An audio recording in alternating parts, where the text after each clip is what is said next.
आज हम चर्चा करेंगे of offences relating to marriage, मतलब विवाह से संबंधित अपराध के बारे में।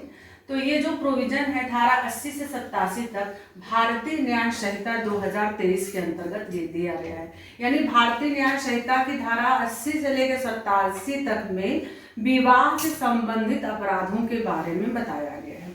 जैसा कि आपको पता है कि विवाह यानी मैरिज जो है यह एक बहुत ही इम्पोर्टेंट शब्द है, बहुत ही इम्पोर्टेंट, इसकी वैल्यू बहुत है। तो विवाह के बारे में अलग अलग मैरिज, क्योंकि हमारे यहाँ अलग अलग रिलीजन है, भारत में अलग अलग रिलीजन है, तो हर रिलीजन में मैरिज का अलग अलग प्रोविजन दिया गया है। जैसे हिंदू की बात करें तो हिंदू मैरिज एक्ट 1955, उसमें सेक्शन 5 में मैरिज के बारे में बताया गया कि वैलिड मैरिज क्या होंगे।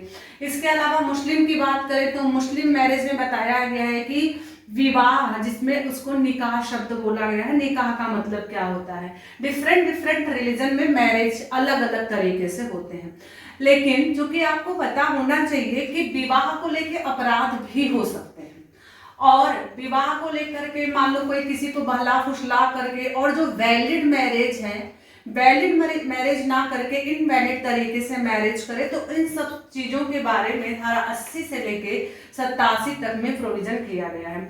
आज हमारा जो टॉपिक है सिर्फ हम सेक्शन 80 के बारे में चर्चा करेंगे, सिर्फ हम धारा 80 के बारे में चर्चा करेंगे, बाकी के सेक्शंस के बारे में हम नेक्स्ट वीडियो में बात करेंगे। तो 80 में जो है वो डावरी डेथ बताया गया है। डावरी डेथ का मतलब होता है दहेज मृत्यु, मतलब तो किसी महिला की अगर मृत्यु हो जाती है तो वो डावरी डेथ या दहेज मृत्यु किन किन परिस्थितियों में माना जा सकता है, इसके बारे में चर्चा धारा 80 में किया गया है।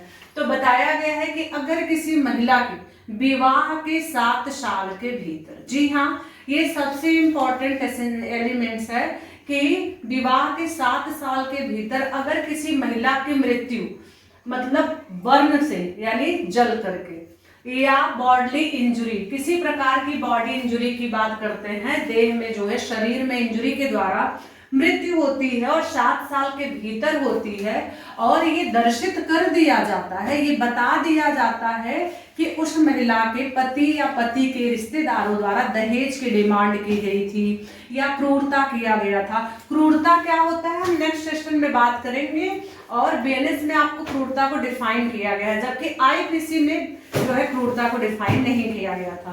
तो क्रूरता क्या होती है इसके बारे में हम नेक्स्ट बात करेंगे। तो क्रूरता किया गया था तो वो महिला, मतलब वो जिसकी मृत्यु हुई है, वो या उसके जो है रिलेटिव जो भी है, वो दहेज मृत्यु का केस कर सकते हैं। आपको सजा बता दें कि अगर दहेज मृत्यु किसी पे लगता है, तो अगर कोई महिला के परिवार ने सिद्ध कर दिया कि दहेज मृत्यु हुई है, तो सामने वाले को 7 साल की सजा, मतलब 7 year extend to imprisonment for life, मतलब आजीवन कारावास भी हो सकता है। तो 7 साल की सजा। अब आप ऐसे याद कर सकते हो कि 7 फेरे में अगर डेथ करेंगे तो 7 ईयर का इम्प्रिजनमेंट मिल सकता है, जो बढ़ करके, मतलब मिनिमम मैं बता रही हूँ 7 साल की सजा, इससे कम नहीं होगी, और मैक्सिमम इम्प्रिजनमेंट फॉर लाइफ होगा। अब बात कर लेते हैं कि डावरी का मतलब क्या होता है।